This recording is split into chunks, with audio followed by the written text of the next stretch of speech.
So we can just keep going. It's okay. You'll see people popping up right there, but it's pretty informal, Douglas. People just join and chat, Okay. so it's not like a video you need to have saved perfectly start to finish. So we're good at just popping You in the can just middle of pick this up. thing right Yeah. now? Okay. Yeah. Well, want to make sure that everyone knows what we're doing here. Hi, Douglas Preston, Preston Skin Center in Los Gatos. I'm here with Tess Zolly, and we're going to be doing an acne treatment for her today. Pretty simple treatment because we're maintaining a look that we've achieved over time. Her skin does congest a little bit. We kind of do a combination of acne and anti-aging, about a 45-minute treatment at most, and she's looking pretty good, I'd say, right here. I see her about once a month, right? Yeah. And she is one of the wise estheticians who actually purchases the services that she also has been doing herself. And so I think that that's not only an excellent way to take care of ourselves, but also to learn. And so we have kind of a professional business exchange as well as doing the treatment. I'm pretty informal in the way that I do my work. My clients enjoy coming here, they relax, and we have a nice relationship. And sometimes a great friendship too, right? Yeah, I learn a lot, I get my skin treated, and I have good company, so it's a win-win. Win-win-win. So we'll go ahead and take a look at what's going on with her skin right now. Which is an oily forehead, and I had 2 weeks ago I had like a dermatitis reaction, by the way, which has normalized. But and where do you think that came from? Any idea? The mask. Oh, the mask. And working out in the mask. Yeah. Exactly. And as most of you know, we're dealing with a lot of what we call maskne. And that is a buildup of oil because of the heat that's trapped in that mask. Sometimes it's friction too, but the heat causes the oil glands to speed up, and we get a bacterial buildup. And then, of course, if you're sensitive to acne bacteria and its byproduct, then you're going to experience some lesions or at least more congested follicles. Either way, we want to correct that. So here we go. Let's put these little caps on so we can take a close look and see what's happening here. And Tess just mentioned that her forehead's been oilier, but it absolutely looks beautiful. She does have a little bit of redness in the tops of the cheeks. This is kind of the beginning of some telangiectasia.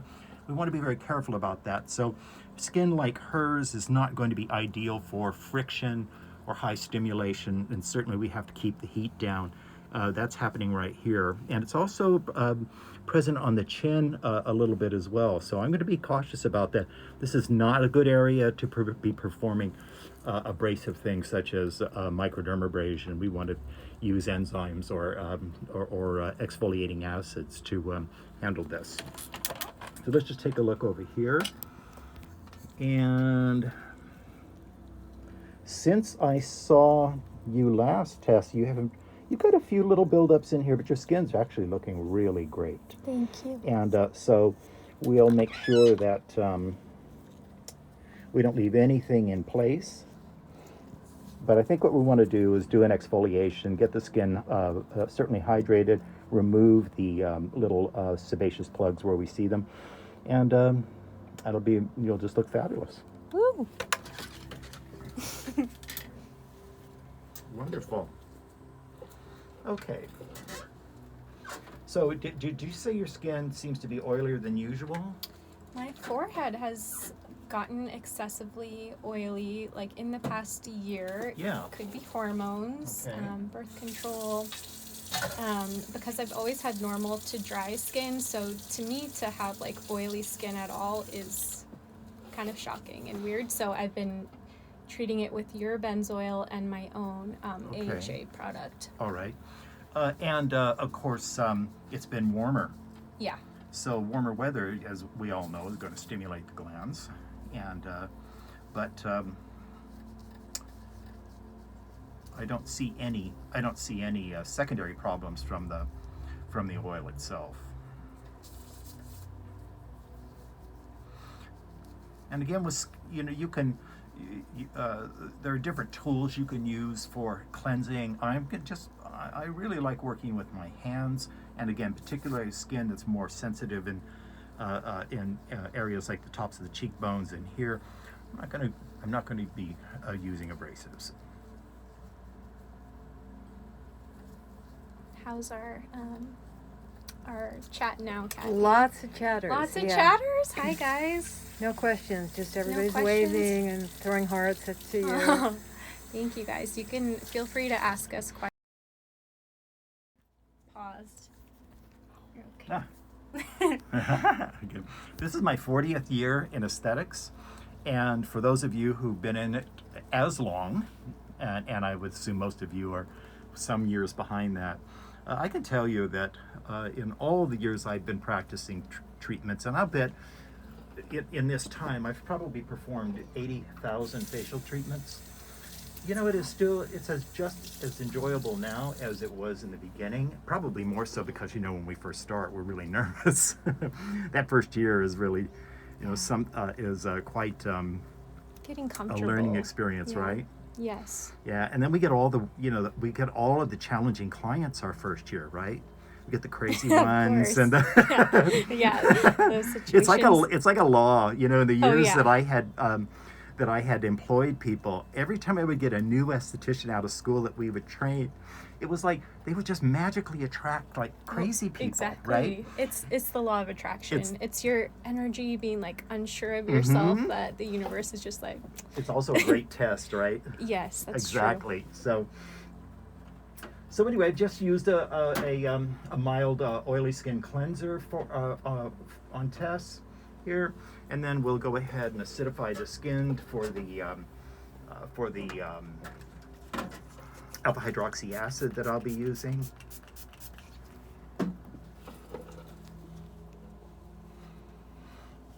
Great. It's always fun to work with your colleagues because we you have get, fun. you know, there's the shop talk, of course, right? But also the exchange of information. And you've been in the profession how long, Tess? 3 years. 3 years? Oh, you're just an infant. I know. Oh my gosh, you're barely walking. Yep, I just took off my training wheels, but it does take that first year, I'd say even like first 2 years to get fully comfortable to the point where you enjoy what you're doing and I agree. you're not so worried that, you know, each person that comes in, you won't be able to help them. Now I'm confident, you know, I can always help somebody in some way. And you know, there is one of the points about that too when we're newer is that we're always afraid of being asked questions, you know, that we can't answer, right? It's like, oh my Yes, God, yeah. I don't know the difference, you know, between one thing or another. And so we tend to be a little nervous about that. But I've found that over the years that most clients who ask questions really aren't that interested in the answer. They're just trying to find something to talk about. So my way of getting around that when I was new was to answer a question with a question. So if somebody would say, you know, do you think that a certain product was good for my skin, and I didn't know what that product was, I'd say, you know, it's an interesting question. What is it about that you want to know? And I'd take a question back. And then they often wouldn't know, and then we just start talking about something else. And you know, end of subject, right? So Yeah, that, or you know what, even just saying, I'll get back to you on that. I'll get back to you. And be, you know, it's okay to not know, and I think that shows, you know, humility to say that, plus you're going the extra mile to make sure you find out and give them the answer. I think people appreciate that. This is a 30% alpha hydroxy acid. So we're going to be using that here. It'll be on for about a 2-minute exposure. Using a Q-tip here for this purpose. Douglas, what's your, I know you have, you know, you prefer to work with lower strength peels. Do you want to talk a little bit about that? Well, the most of the peels that I do in my treatments are just in a standard treatment is either a mandelic acid or a lactic acid or 30% alpha hydroxy, which I'm using here. I do have stronger peels, but generally I do a 15% TCA and a salicylic combination. I don't prefer to work with the really strong peels. for liability reasons, to be honest with you. I get a great result from what I'm doing, and I like to stay away from those treatments where you're getting these sometimes highly unpredictable results. Yeah, and I always feel like my skin, what's interesting about your facials is the skin looks amazing and flat the next day. I don't have to go through like an awkward waiting period of like a lot of recovery time, which some people want, but for me, I feel like you do a great job and the skin feels clean, and that's all I really want. You know, you can run your practice any way that you want. I've always tried to be more on the self-protecting side.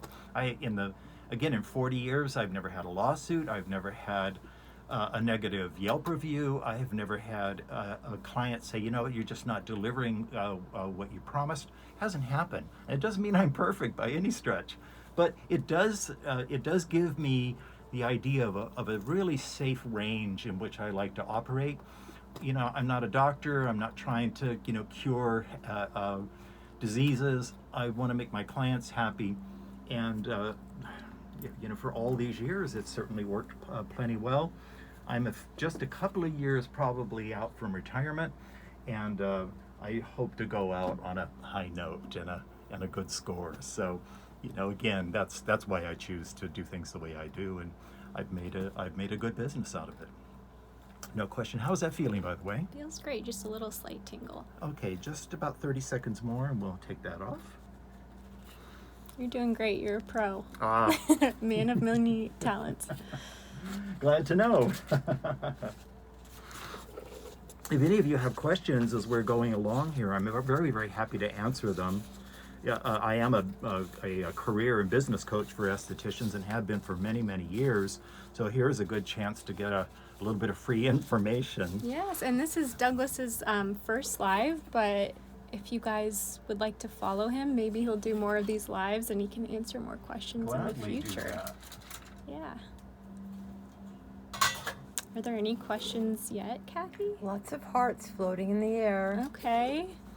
This, by the way, that I'm bringing out right now is the Preston Extractor, and hopefully a lot of you have these. I am working on having it produced in the U.S. instead of in Germany.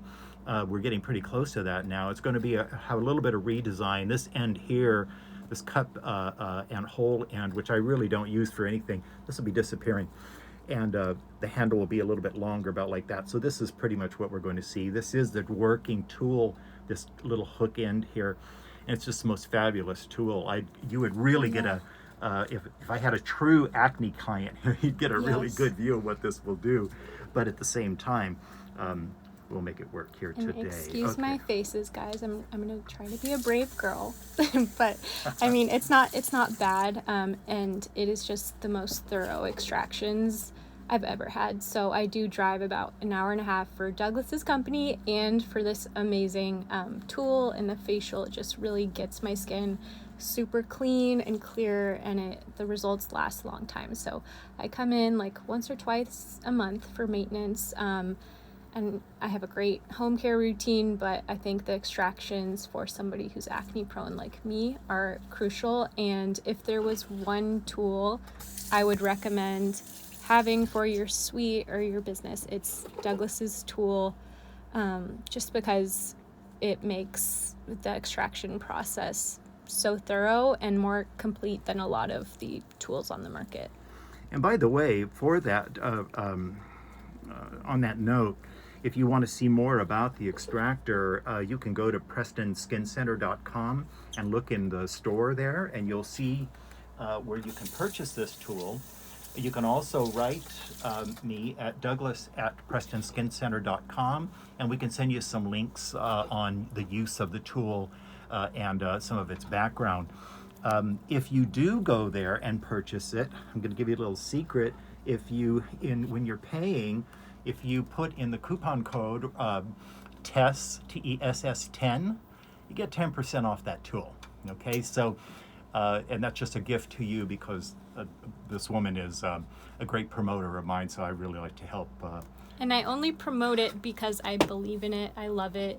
It's truly like what you have helped me manage my acne so much, and so I I am very careful in what I choose to promote.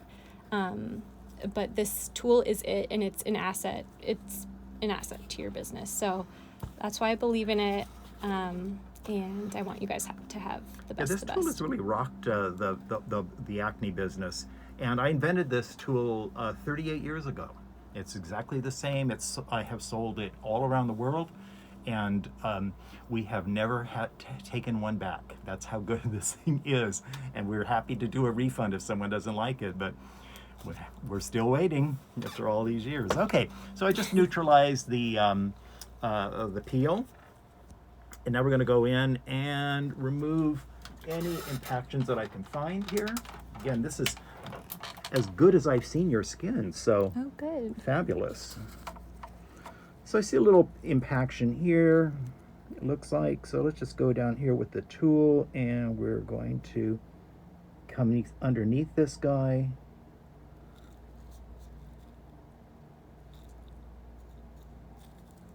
No, that's not an impaction.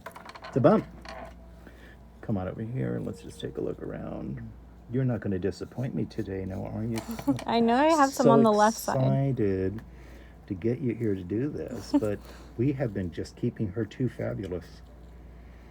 Little mark like this that you see that the extractor makes, and a little indentation, this goes away. Okay, this can scare you in the beginning, thinking, oh my God, I'm going to scar my client. This tool has never scarred anybody. No, even tomorrow, I'll be great. But it does make a little dent, a little indentation. You can tell your client about that. You'll see that, and then it'll be gone.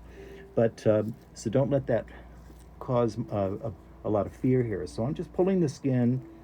Now, by the way, if she doesn't even have many impactions in the nose, but this really gets them out pretty easily just by pressing the nose back, coming down on the side of the follicle like this. And then pretty much walk out right into the extractor like that. And the beautiful thing about this extractor is that you can work so fast.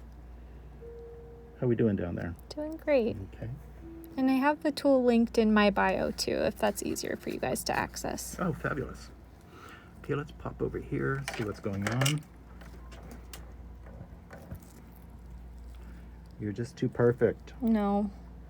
You're doing pretty well. So there's only tiny little things this time. I guess I'm giving myself a lot of credit, aren't I? Yes. And it looks like you had a little activity there. But what else is going on in there? Let's see if that's an impaction. It is a small one. There we go. See, we just popped that right out. It's right there in the tool. This side is where I had the, it was like a prickly heat dermatitis, and I did have, I see probably actually remnants had of it. 50, I'm not even kidding, 50 tiny little bumps, and some lymph did come out if I squeeze them, but I had to get a prescription from my doctor for that. Well, that's no good. Just to knock it out, yeah. Here's a nice little guy up here. Let's take care of that. That's actually probably a closed comb. We're just going to pop this right out. Watch this. So we come down, press down, and there we got it. Right in there. And that's pretty clean extraction. Might be a tiny bit more in there. Let's see. Yeah, yep, there sure was. There it is. Sometimes you want to go back and revisit a spot and make sure that you have everything out of there. This tool is also great for working down in the ears. Now, Tess doesn't have any problems like that, but when your clients do, this is a great tool for that, because you can work way down in here with this. Sometimes I just turn the ear inside out, and I can work the follicles that are in the ear. And as you know, it can be a stubborn place to get things out from, but this will do it. I think this is all you're giving me today, which is not bad for you, right? I've been using my new products I'm working on, so I'm excited. Fantastic. I want to learn more about what you're doing with that too. Yes, we'll talk. Okay, so that's pretty much it. We just had a couple of things to get, and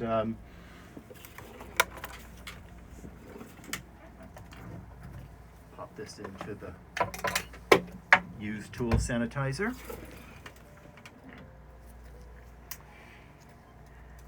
And then go back with the toner here.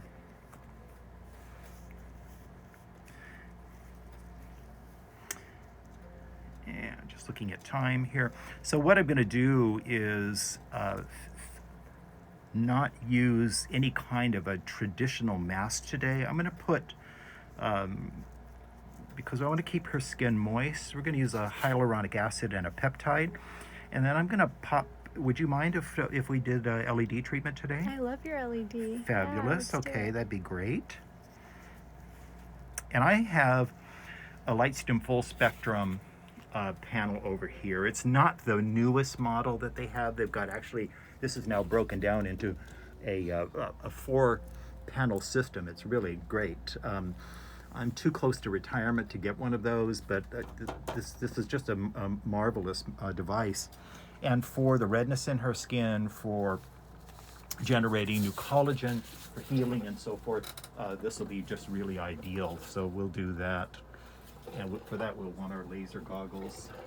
I don't know what I'm gonna do when you retire. Kathy's gonna have to take over.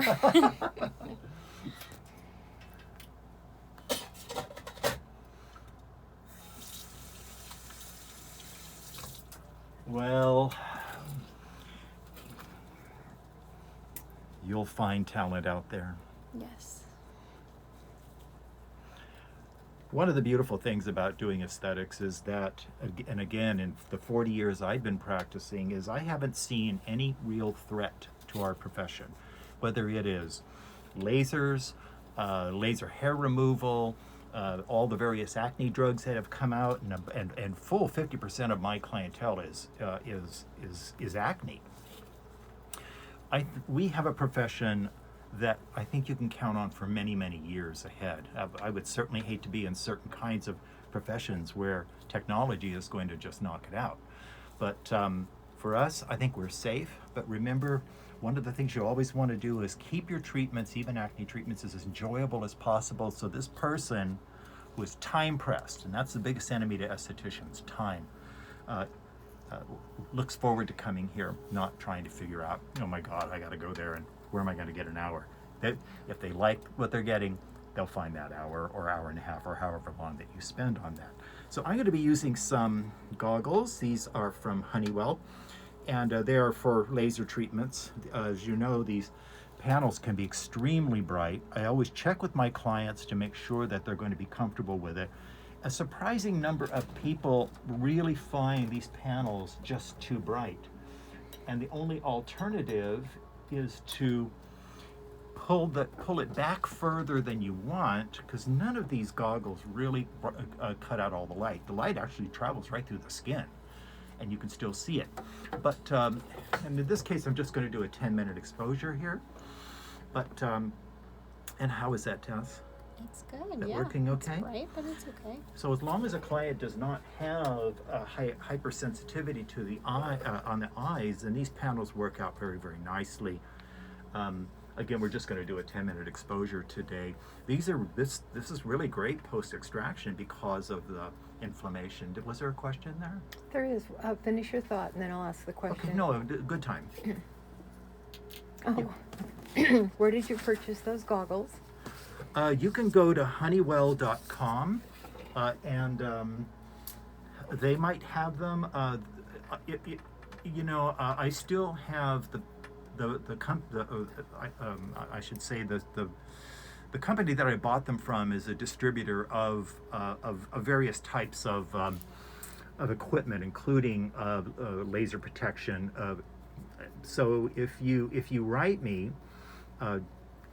Douglas at PrestonSkinCenter.com, and ask that question, I will look it up and I'll send you the link. Okay, they're not easy to find, and they're not cheap either. These run, I think, about $120. That's what they were anyway. And you can get these extra pads that are lined under here. They're very comfortable. I don't use the strap. I just lay them on. The strap oftentimes gets caught in the hair and it can be a little uncomfortable. But But anyway, I'll be happy to get you the source. Another question? Sure. Any tips for independent estheticians on setting up a retirement plan? Oh boy, Oh.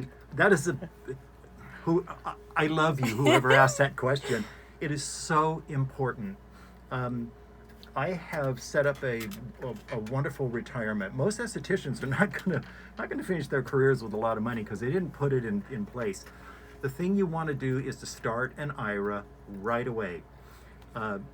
Tax deferred IRA, you can put about $5,000-$6,000 a year in there.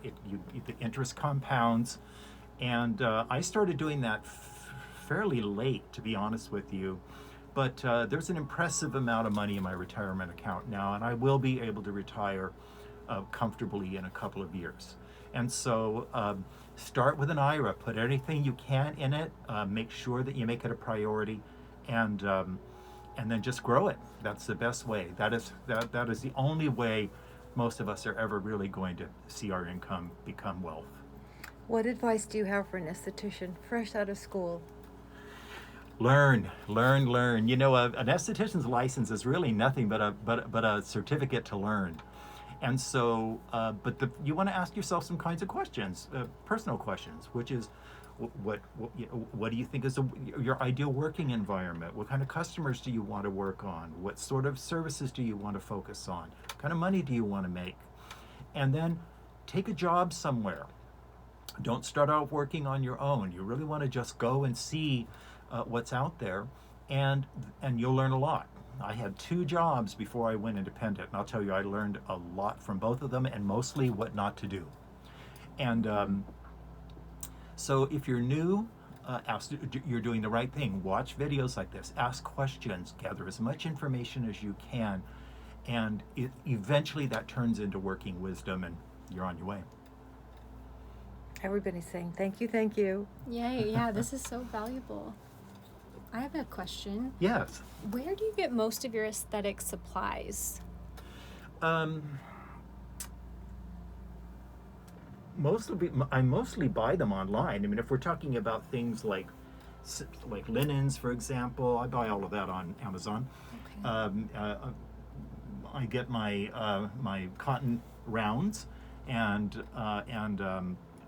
swabs from Costco. As far as back bar goes, a number of sources. But I buy mostly from bulk producers. So there's a company in Southern California called Aesthetic Formula I happen to like. I also I work with a private label company called Pravada.com. But I look for high quality products at a good price. And so there's a lot of sources for that. So it just depends on, the category. What about like a high frequency wand? Oh my gosh, there's a million sources for it. Just go on Amazon, you'll find them all the time. I keep mine down here. It's a kind of a bulky thing, but you'll find them on Amazon, and you'll find them in any kind of a spa supply company. You can just Google it, and you'll find them. It doesn't Yeah. need to be anyone in specific. No, not really, but be careful because the cheaper ones break down real easily. I found that they don't last very long. So you want to get a little quality, but you don't need a big box with that thing. It's not that sophisticated a tool. Anything else? So let's see here. We're running about 5 more minutes on this treatment here. In this period of time, this is where you want to make your client notes. You should be thinking about your sales if you're going to be suggesting products to your client. I want to say something about facial treatments. Most of us learn the trade through manufacturers. So all the big names in skincare out there, they all have classes. I'm sure you've all been to them, and they all have their own philosophy. And ultimately, their goal, rightfully so, is to get you to become an adherent to their product line. That's fine. But it's also limiting because remember, companies want you to perform in line with their business model, which is sell you as many things as they can. I have a philosophy about facial treatments. And to me, a facial treatment is anything that you want to do to get a certain result in a certain period of time, which means beyond cleansing that skin, you choose. You don't have to do a mask. You don't have to do a facial massage. You don't have to do these things if, given the situation that you're in, it is not the best way for you to go. Now, I explain to my clients what my treatments are about and how I approach it, but right now, I can't keep a client in the skin center longer than an hour because of COVID. I tend not to anyway, but I don't as a general rule. And I design them. I do exactly what I want to do, and that has not been a problem. I can say that. So customers can compare. They may have gone somewhere else and had a certain kind of treatment, and they preferred that.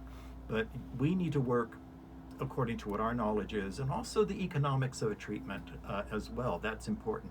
Is there a question? Yeah, somebody is asking, do you have any feedback on Korean or Japanese sunscreens?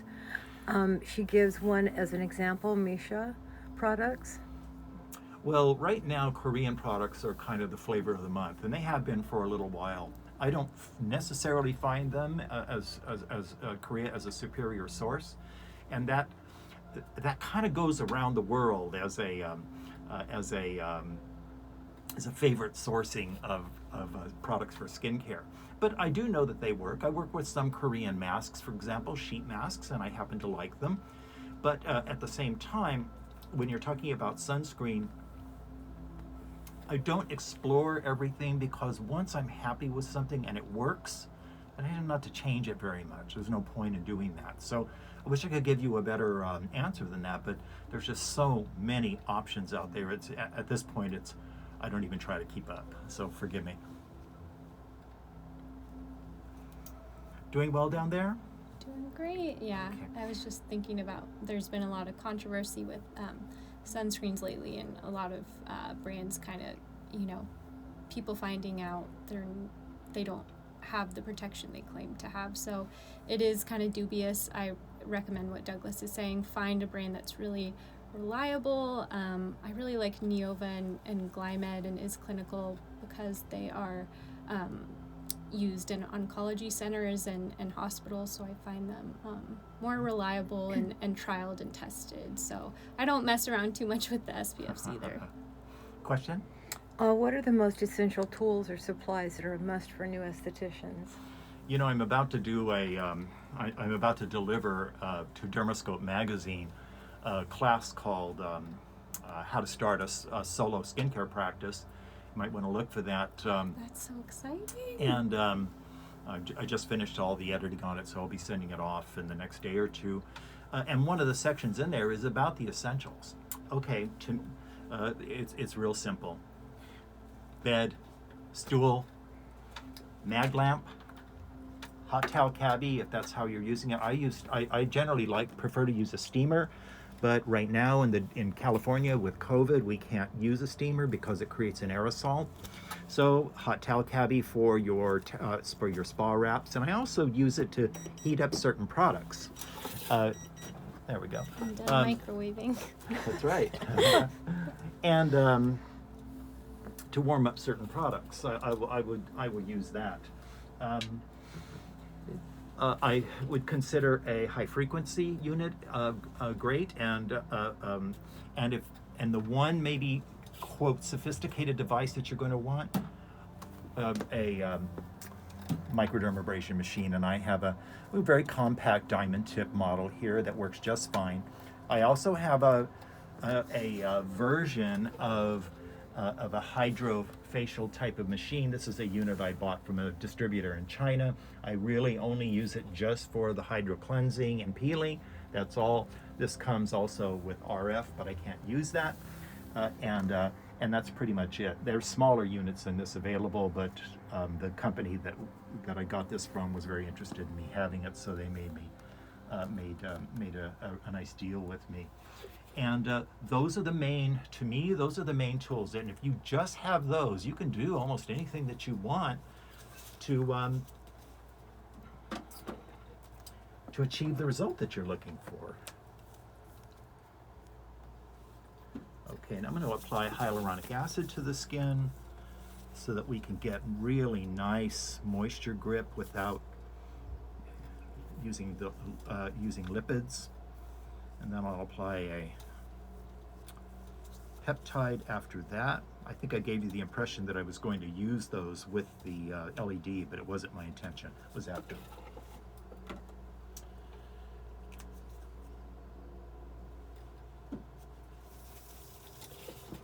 Oh, the day when we can take these masks and shields off. It just can't wait. It's nice that we get to practice even, but that day is going to be lovely.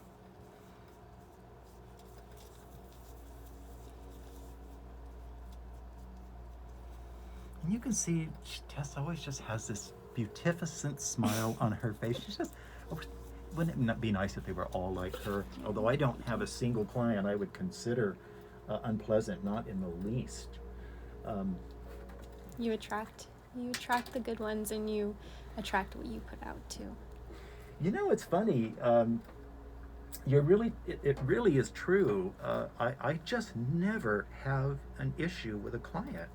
I never have an unpleasant person or anybody who is, tries to, to get me to negotiate my prices down. I don't have any unpleasantness like that at all. And do you think I'm just too scary? I think you do a great job of being the authority, but also creating like a relaxing environment. So who's gonna challenge you when they feel so relaxed and their skin feels so great, and you also don't question yourself? Well, again, there's a difference between thinking that you know everything and being pretty sure that you know enough to where you're not going to have any problems. Yeah. You just can't never know it all. But We have another question. yeah. Speaking of clients, how do you grow your clientele in the beginning? It is the number one question for everybody. And the first thing that you have to do is, since you are always going to get most of your clients through referrals, you need talking heads. You need people to talk to other people about you. I never did things that massive discount offers or Groupon, which came later, anything like that. But I did give a lot of treatments away to influential people with the understanding that they would talk to people about what I was doing. And that, I'm going to use an SPF now. That's appropriate for her skin type. So I would give people a treatment. I would also educate them as we went along. In other words, say, if you're talking to your friends about what I do, here's some things that they may want to know. So you don't just do a facial treatment. Of course, you make it relaxing and a nice experience, but the understanding is that they're going to go out and talk you up. Now, also, of course, social media is a great place to get new clients, but remember, it's slow in the beginning. We estheticians do a work for a very select type of person in public. Not that many people relative to the population as a whole do this. In fact, most estheticians will tell you, and I can prove this in many of my trade show speeches, that they never even got regular facials themselves before they became an esthetician. So that just tells you right there, not even the pros aren't doing it. So we want to make sure that we get exposure, really demonstrate not only what it is that you are doing, but your personality as well, your knowledge, the love and care that you have for the people that you work with, because they're also special. Because that's what people are going to be talking about when they recommend you. It isn't that they never talk about the facial. They talk about the experience that they had while they had a facial. And one thing I've seen over and over again with clients is when I ask them if they've ever had a facial treatment in the past, and they say yes, I ask them, what do they remember about it? And they never talk about the steps in the treatment. They only talk about how they felt. Except for me, because I know what good and bad extractions are. Well, So, you're a pro. You're different. But it's also the experience, of course. But the professional will always talk about Yes. the technical, because that's what they're interested in. and that's what I'm noticing, and I'm always picking up on things you're doing. Oh, that's great. I should pass on that tip. Okay, well, so we exfoliated the skin using an alpha hydroxy acid. We've hydrated it. We've recharged the collagen and also aided in the healing process, which she still has going on because of the problem that she had over here. And she looks pretty spectacular, and that takes about 45 minutes, and we're ready to go till I see you again. Yes, I know everybody's jealous and wants to come to you too. Thank you guys for watching, and thank you, Douglas and Kathy. It's always a pleasure. We'll see you guys soon. Thanks, guys. Bye. What do you do with it? I don't want to delete it. Yay! Yay! I'll make sure to